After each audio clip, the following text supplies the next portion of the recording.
Hello, Captain Hollywood. Hello, Arrow. Good morning. How's everything up in your world? Everything's good. It's snow-covered. Snow-covered. Oh, man, you just scared the bejeebies out of me. Yeah, winter wonderland up in the Wisconsin area. Not my cup of tea. What do you do on a day like that? I mean, when we grew up in Montana, we no matter what, if it was a snow day or not, we still went on with our day. Yeah, it's pretty much the same here. I think it was very rare in a climate like ours in the Midwest to have a snow day for school. So then, but how did you even get into movies then if you didn't have snow days? Well, yeah, you'd wait till the weekend, which it almost is. Let's be honest, TGI Friday today. And there's 3 movies coming out this weekend. What's the story on this? Because I've not seen a lot of trailers these days, but yet you keep talking about movies. I know. Well, have you ever been to a shotgun wedding? That would be a pregnancy one, right? That's where, yeah, the bride is pregnant, but maybe not everyone knows, but she's not showing yet. Oh, no, I've not been to one like that, but I've been to weddings where she has been pregnant and everybody knew it. Oh, wow. Okay, so maybe it's still, I guess it might classify as a shotgun wedding.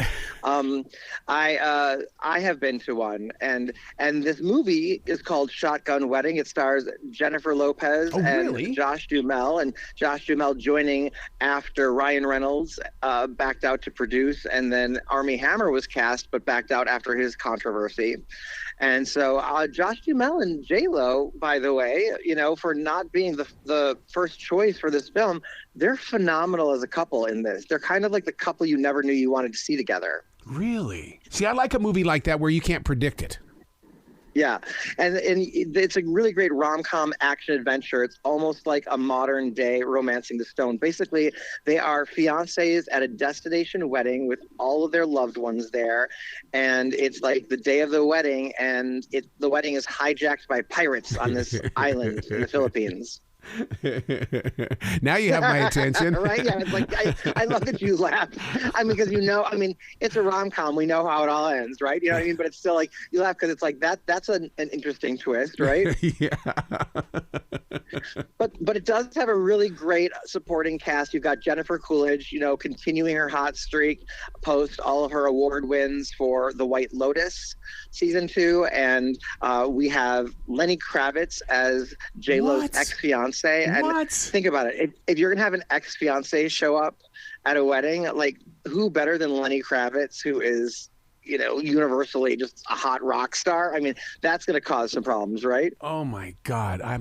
We had a Lenny Kravitz moment at when I was at iHeart. No, actually, it was at 107.9, and he came in and did a private show for like 12 of us.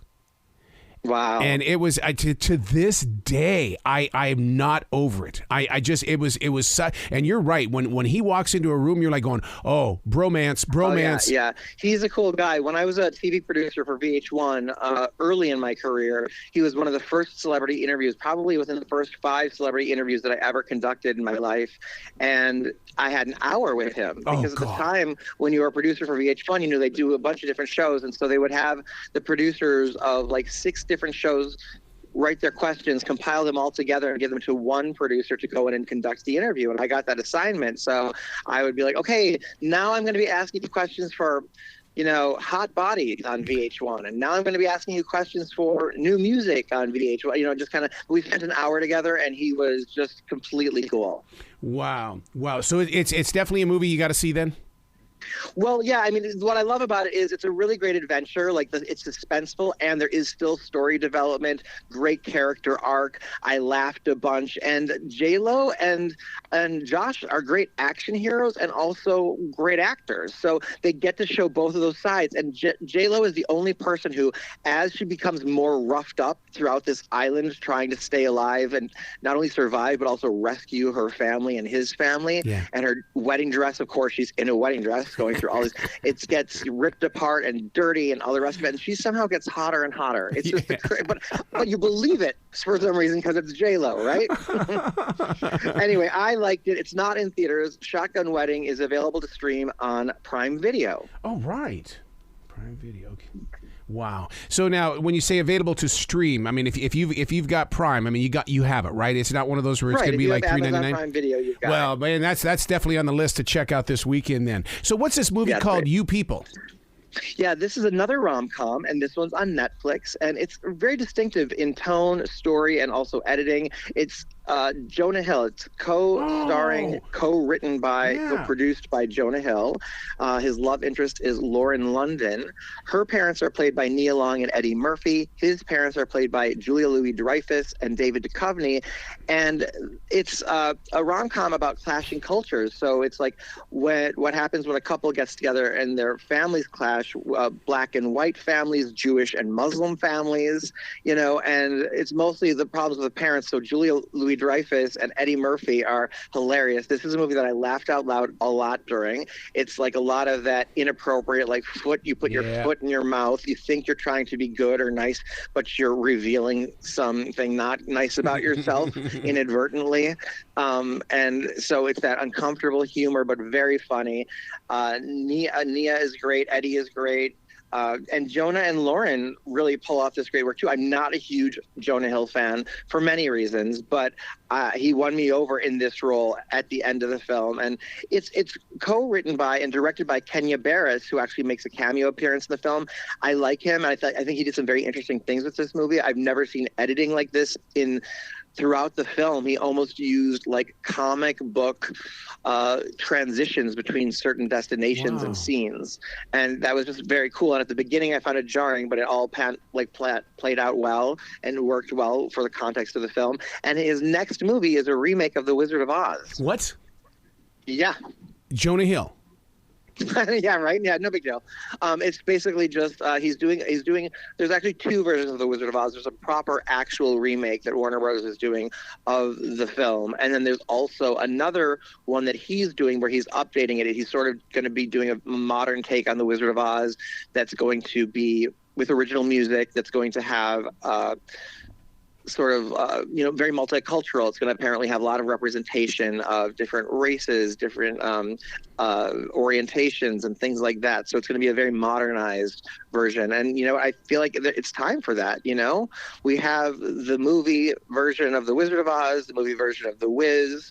And so there really have not been other live action films of it since then, and we get tons of Christmas Carol remakes and tons of remakes for Cinderella every year. So I'm kind of like, let's pop out some more Wizard of Oz variations. So I want them all to be there in my collection. I love it. Kudos to Netflix on this. When I said the title of the movie, I didn't know it, but the second you said Jonah Hill, I mean, it was like, wait a second. I've been sitting here looking at a picture of Jonah Hill now for almost a month on Netflix that says this movie starts on this day. So I mean, they've been promoting the bejeebies out of it.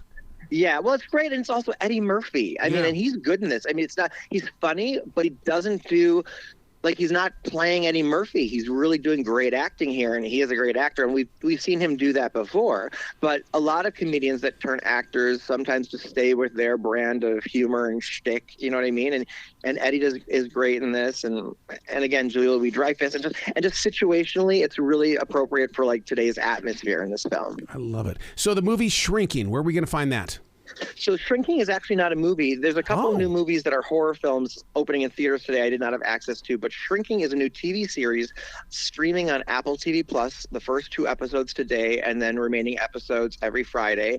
This one's created by and starring Jason Segel. It also co-stars Harrison Ford as his boss and mentor. But Segel plays a therapist who's recently widowed, and he's a single father, and he sort of rips the Band-Aid off of his pain by going off on his clients and really kind of against ethics. And it's a comedy. It's supposed to be a comedy, and the premise, I think, is clever, but I didn't laugh at all in the first 2 episodes. I was actually kind of depressed by it. Just found it really sad. Man, I was hoping there was going to be something that was going to be up-tempo, because I was going to say, wow, what's gotten into Harrison Ford? This would be his second series this year. I know, right? And I wanted to really like it. And the second episode was a little bit better because I introduced Michael Urie, who I love, as Jason Segel's best friend / attorney. And he was fun, and it's good to see him. But the whole show just felt kind of pointless to me. Like, it didn't hook me. It was tepid. And, we are living at a time where the TV landscape is so amazing. There's so many great series that friends recommend we don't even have time for, let alone, it's kind of like back in the day when people would recommend books. And you're like, yeah, oh my God, if I could sit down and read, 100 books this year, I'd accomplish that. But, most of us read 5 books a year, right? So it's like, it's the TV series are like that. So this is one that I'm not going to be insisting friends throw onto their watch lists. It just didn't hook me. It was really kind of tepid in this TV landscape. You're right about that. About if I don't get hooked right away, I'm not coming back. I mean, I'll write it down, and we keep a notebook of all the things that we're watching and things. But to me, it reminds me of the days of radio when those artists would bring in a song. If you didn't hook me in 25 seconds, we didn't play it. It just wasn't going to happen. Yeah, and too many good things. Like with Mayfair Witches playing right now, The Last of Us, which is HBO's new big show. Like, there's too much great TV. Like great TV. Man, and of all things, it's on Apple Plus. I mean, it's one of those where you you kind of get used to the quality on that network. Yeah, they've certainly set up their own distinctive branding of filmmaking and TV. Is the morning show going to come back to TV? It is. Yeah, a 3rd season of that is coming back. And Billy Crudup from the morning show has a series that he created and stars called Hello Tomorrow, premiering, I think, next month on Apple TV Plus. And it is where he plays a real estate agent selling homes on the moon. Oh, God. I can't wait. I will be reviewing that for you. Automatic win right there, man. I know. I'm kind of like, that's going to bring Apple TV back, because there are a bunch of Apple TV Plus series that I like. But that I already have the screeners for it, so I might even indulge this weekend and start watching, because I think that debuts in mid-February. Excellent. Anything special happening on RyanJReviews.com? No, nothing really this week.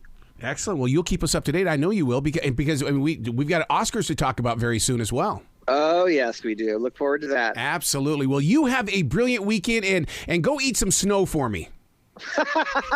I've been trying to stop Toto from doing that, Harold, so I'm not going to set a bad example for her, although I do like the yellow snow. Just kidding. Hey, are you getting pictures of Toto out there in the snow?